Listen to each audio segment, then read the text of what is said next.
আসসালামু আলাইকুম রহমতুল্লাহি বারাকাতু। প্রিয় বন্ধুরা, আপনারা সবাই কেমন আছেন? আশা করি সবাই ভালো আছেন। আলহামদুলিল্লাহ, আল্লাহ পাক রব্বুল আলামিনের হুকুম ছিল ফজরের 2 রাকাত নামাজ জামাতের সহিত মসজিদে এসে আদায় করার। তো সেই জন্য আল্লাহ পাক রব্বুল আলামিন আমার মতন এরকম অসংখ্য আল্লাহর গোলামদেরকে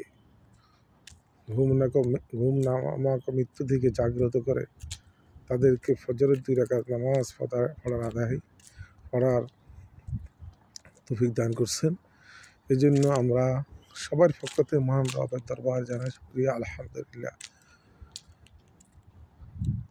প্রিয় বন্ধুরা, এই ফজরের 2 রাকাত সুন্নত নামাজ কতটুক দামি সেটা যদি আমরা জানতাম তাহলে আমরা কেউ ঘুমিয়ে থাকতাম না।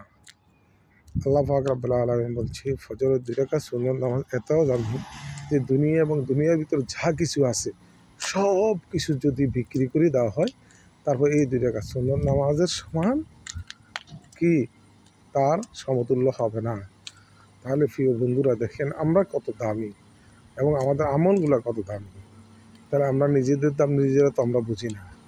তো প্রিয় বন্ধুরা, ফজরের নামাজ দিয়ে আমরা আমাদের জীবনটাকে আমাদের প্রতিদিনের যে আপনাদের সকালবেলা আমাদের দিনটাকে আমরা চালু করি, ইনশাল্লাহ এটা খুবই বরকতময় হবে।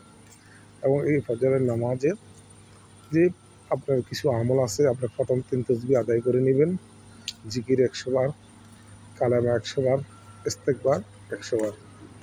এর পরবর্তীতে আসেন আপনি সূরা ইয়াসিন তেলাওয়াত করবেন, সূরা আর রহমান তেলাওয়াত করবেন, সূরা বাকারা লাস্টের 3 আয়াত তেলাওয়াত করবেন, সূরা হাশর লাস্টের 3 আয়াত তেলাওয়াত করবেন। তার পাশাপাশি আপনি তিন কুলহু তেলাওয়াত করবেন। আপনার শরীরটাকে ফু দিয়ে আপনার জারি দিবেন।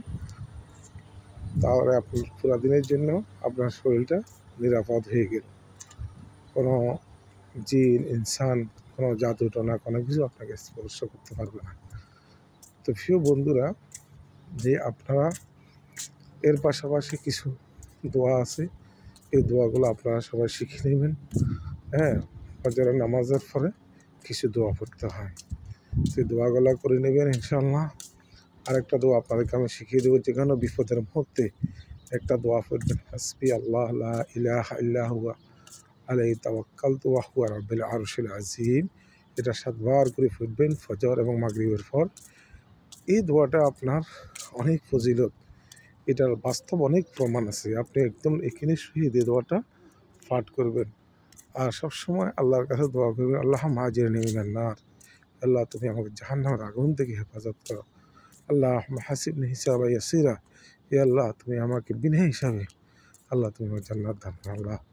আল্লাহ হাসিবনি হিসাবা ইয়াসিরা, আল্লাহ তুমি আমাকে মাফ করো। ঠিক আছে? তো প্রিয় বন্ধুরা, সবাই এই দোয়াগুলো ইনশাল্লাহ আপনারা সবাই তেলাওয়াত করবেন, পাঠ করবেন এবং নিজেদেরকে 5 ওয়াক্ত নামাজ এবং কালেমার সহিত আমরা জিকির আজকারের সহিত সবসময় নিজেদেরকে জড়িত রাখবেন, গীবত থেকে নিজেদেরকে হেফাজত করবেন। প্রিয় বন্ধুরা, তাহলে ইনশাল্লাহ আল্লাহ পাক রব্বুল আলামিনের দরবারে ইনশাল্লাহ মৃত্যুর সাথে সাথে আপনি জান্নাতে প্রবেশ করে যাবেন ইনশাআল্লাহ। ওকে, আসসালামু আলাইকুম ওয়া রাহমাতুল্লাহি ওয়া বারাকাতুহু।